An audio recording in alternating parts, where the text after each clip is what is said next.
What's in it for you? Are you concerned about speaking out? Why are you doing this? I don't think there's anything in it for me. In fact, there's jeopardy for my funding stream to my department, which I've spent 10 to 15 years building up. But I feel an obligation to the 1 in 3 Australians who will die of cancer because of ongoing limitation in access to this technology. So how important is it? What difference does it make?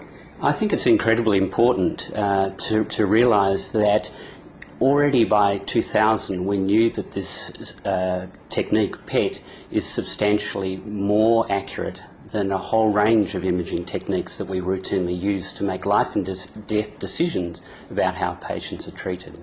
How much difference would it make to patients? I mean, how many people? I've seen 100,000 patients treatment would have been. We know from studies performed here at Peter Mac and at other leading cancer centres throughout the world and published in major international journals over the last 10 years that PET can change the management in over 50% of patients with various forms of cancer.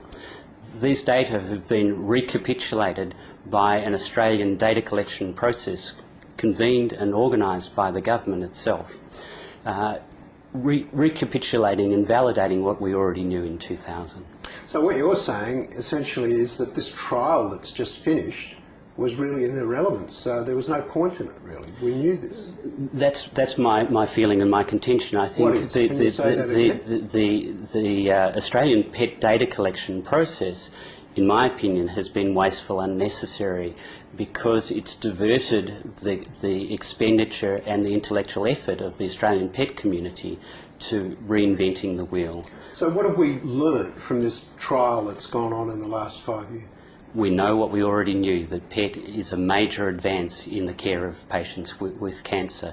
And what we haven't done is to investigate a whole raft of indications where the evidence wasn't as strong in 2000 and we could have made it much stronger. How do you feel about that lost time? I think it's an opportunity lost and it's an opportunity, unfortunately, I don't think we'll ever have again. Why do you think it's happened? I think that there was an imperative placed on certain members of the Medicare Services Advisory Committee to try and limit the expenditure on healthcare. And one of the ways of doing that is to cast doubt on the evidence about new technologies. Isn't that fair enough? I mean, you can understand health administrators and the government being really scared about a cost blowout for these newfangled technologies. Absolutely. I have no problem with the government and the health department making tough decisions about how Australian tax dollars are spent. What I do have trouble with them doing is changing the evidence or misinforming the public about the strength of evidence that exists about medical technologies. And presumably it has implications for other technologies. Absolutely. This extends across the board for all new technologies. If you can cast doubt on the data, whether they work or not, require bogus data collection processes, then where the dissemination of these techniques is delayed, their access is denied to patients who really need them. So how scandalised are you about this process? You've seen it in your little neck of the woods, but what does it mean overall for Australian medical technology?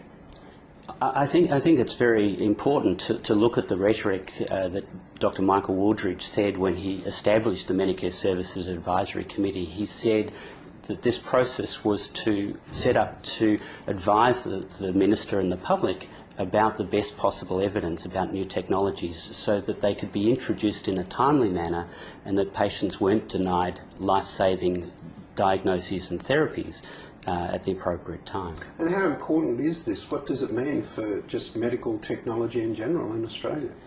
I think that we were in a situation where Australia was leading the world in clinical PET practice in oncology, largely, I think, because of the efforts of places like Peter Mac in establishing a very strong database for the clinical use of PET in oncology.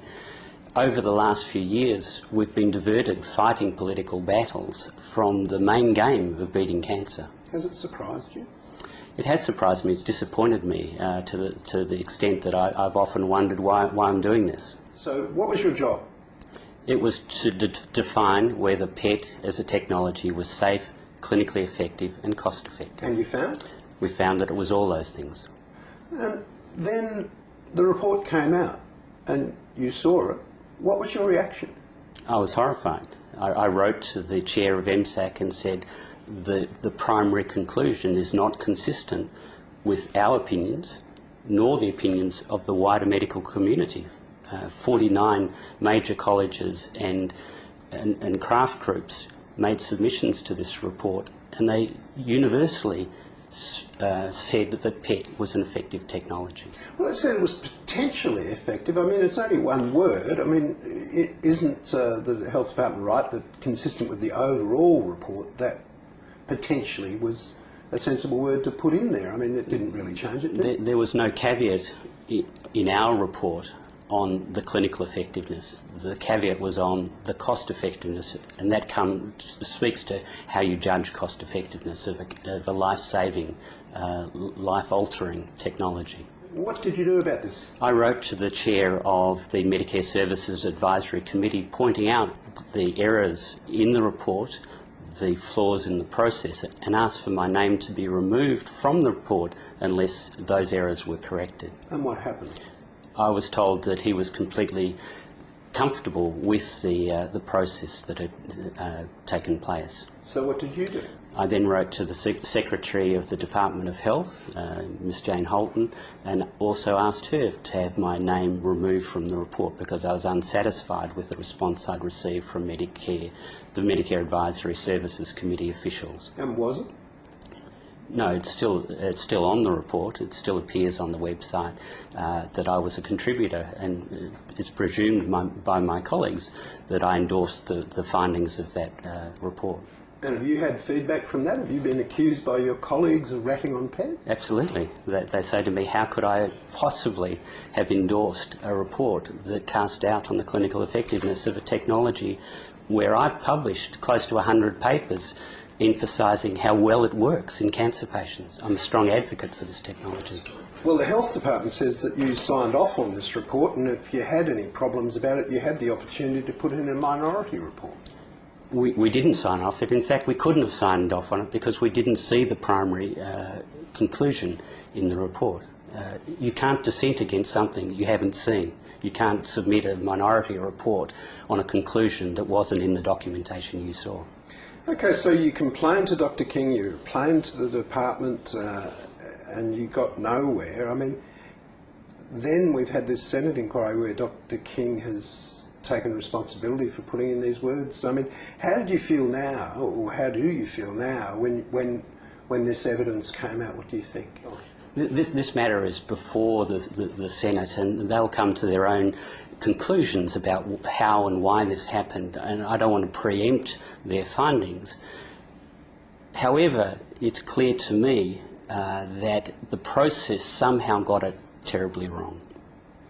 And how do you feel on behalf of your patients and your profession that this happened? Did you believe that this sort of thing could happen? No, I don't. I didn't believe. I was reading a book by Umberto Eco recently, where he said that passion of the mind creates credulity, and we believed that this process was what it was made out to be. A mechanism by which patients could access the best information, and that this would fast-track a technology that we all believe to be highly effective. And what we thought the argument was about in our committee was how we determined what was cost-effective, not what was effective. We were clear all in our own minds that this was an effective technology. And looking back, I mean, how do you feel now? Do you feel scandalised? What's your emotion? Overall, I'm very disappointed more than anything. I think this is a tragedy for Australian cancer patients and for the people who fund cancer care. We're spending millions of dollars on treatments which are inappropriate, futile or unnecessary based on inadequate evaluation of the presence and extent of cancer.